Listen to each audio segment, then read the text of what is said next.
Hi friends, చిన్నప్పుడు మా mummy ఇట్లా కందికాయలో వాటర్ అట్లనే ఉప్పు వేసి మంచిగా ఉడకబెట్టి మాకు ఇచ్చేది.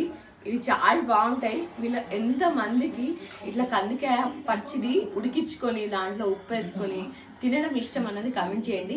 ప్రాసెస్ అయితే నేను చూపిస్తా. అందరికీ తెలుసు ఆల్మోస్ట్, కానీ నేను చూపిస్తా.